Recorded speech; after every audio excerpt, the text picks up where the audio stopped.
ಪ್ರಜ್ವಲ್ ರೇವಣ್ಣ ದೇಶ ಬಿಟ್ಟು ಹೋಗಲು ಕರ್ನಾಟಕದ ಕಾಂಗ್ರೆಸ್ ಸರ್ಕಾರವೇ ಕಾರಣ. ಇಂಥವರ ಪರ ಸಹನೆ ಬೇಕಿಲ್ಲ. ಪ್ರಧಾನಿ ನರೇಂದ್ರ ಮೋದಿ ಹೇಳಿಕೆ.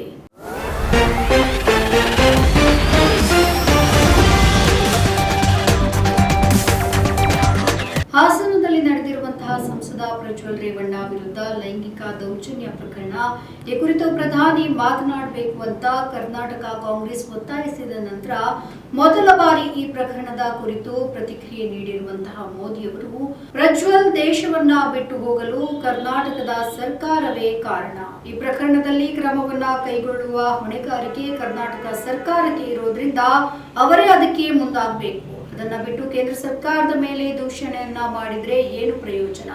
ಅದು ಅಲ್ಲದೆ ಮಹಿಳೆಯರ ಮೇಲಿನ ದೌರ್ಜನ್ಯದಂತಹ ಪ್ರಕರಣದಲ್ಲಿ ಯಾರ ಪರವೂ ಕೂಡ ಸಹನೆಯನ್ನ ತೋರೋದು ಬೇಡ ಅಂತ ಹೇಳಿದ್ದಾರೆ. ಸಂದರ್ಶನವೊಂದರಲ್ಲಿ ಮಾತನಾಡಿದಂತಹ ಅವರು, ಇದು ಕರ್ನಾಟಕದ ಕಾನೂನು ಮತ್ತು ಸುವ್ಯವಸ್ಥೆಗೆ ಸಂಬಂಧಿತವಾದಂತಹ ವಿಚಾರ. ಇದರಲ್ಲಿ ಕೇಂದ್ರಕ್ಕಿಂತ ರಾಜ್ಯದ ಪಾತ್ರವೇ ಅಧಿಕವಾಗಿರುತ್ತೆ. ಅವರೇ ಇದಕ್ಕೆ ಕ್ರಮವನ್ನ ಜರುಗಿಸಬೇಕು.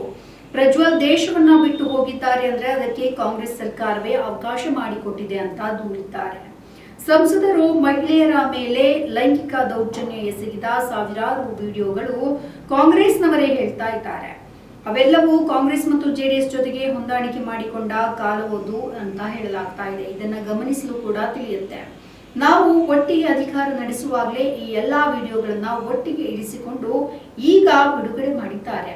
ಅದು ಮತದಾನ ಮುಗಿದ ಮೇಲೆ. ಅದರಲ್ಲೂ ಪ್ರಜ್ವಲ್ ದೇಶ ಬಿಟ್ಟು ಹೋದ ನಂತರ ಬಿಡುಗಡೆ ಮಾಡಿರುವುದನ್ನ ನೋಡಿದ್ರೆ ಇದರಲ್ಲಿ ಷಡ್ಯಂತ್ರವೇ ಇರಬಹುದು ಅಂತ ಮೋದಿಯವರು ಆರೋಪ ಮಾಡಿದ್ದಾರೆ. ಒಕ್ಕಲಿಗ ಸಮುದಾಯ ಪ್ರಾಬಲ್ಯ ಇರುವಂತಹ ಪ್ರದೇಶಗಳಲ್ಲಿ ಮತದಾನ ಮುಗಿದ ನಂತರ ವಿಡಿಯೋಗಳನ್ನ ಬಿಡುಗಡೆ ಮಾಡಲಾಗಿದೆ. ಅಲ್ಲದೆ ಚುನಾವಣೆ ಮುಗಿದ ಬಳಿಕ ಪ್ರಜ್ವಲ್ ರೇವಣ್ಣ ದೇಶ ಬಿಟ್ಟು ಹೊರಹೋಗುವಂತೆ ಮಾಡಲಾಗಿದೆ. ಈ ಕುರಿತ ಬೆಳವಣಿಗೆ ಹೇಳಿಕೆಗಳನ್ನ ಗಮನಿಸಿದ್ರೆ ಸಾಕಷ್ಟು ಅನುಮಾನಗಳು ಬಾರದೆ ಇರಲಿಕ್ಕೆ ಇಲ್ಲ ಅಂತ ಮೋದಿ ಪ್ರತಿಕ್ರಿಯೆ ನೀಡಿದ್ದಾರೆ. ಪ್ರಜ್ವಲ್ ದೇಶ ಬಿಟ್ಟು ಹೋಗ್ತಾರೆ ಎನ್ನುವುದು ತಿಳಿದಿದ್ರೆ ಮೊದಲೇ ನಮಗೆ ಮಾಹಿತಿ ನೀಡಬೇಕಾಗಿತ್ತು. ಅದನ್ನ ಕರ್ನಾಟಕ ಸರ್ಕಾರ ಮಾಡಲಿಲ್ಲ. ಈಗ ನಮ್ಮ ಮೇಲೆ ದೂಷಿಸುವ ಬದಲು ಪ್ರಜ್ವಲ್ ವಾಪಸ್ ಕರೆತರಲು ಮೊದಲು ಪ್ರಯತ್ನ ಮಾಡಿ. ಎಲ್ಲದಕ್ಕೂ ಹೋದ್ರೆ ಆದ್ರೆ ಹೀಗಾದ್ರೆ ಎನ್ನುವಂತಹ ಮಾತುಗಳನ್ನು ಆಡ್ತಾ ಕುಳಿತರೆ ಪ್ರಯೋಜನ ಏನು ಅಂತ ಮೋದಿ ಪ್ರಶ್ನೆ ಮಾಡಿದ್ದಾರೆ. ನಮ್ಮ ಈ ವಿಡಿಯೋ ನಿಮಗೆ ಇಷ್ಟ ಆದಲ್ಲಿ ಲೈಕ್ ಮಾಡಿ, ಶೇರ್ ಮಾಡಿ, ಕಮೆಂಟ್ ಮಾಡಿ ಮತ್ತೆ ಸಬ್ಸ್ಕ್ರೈಬ್ ಮಾಡಿ.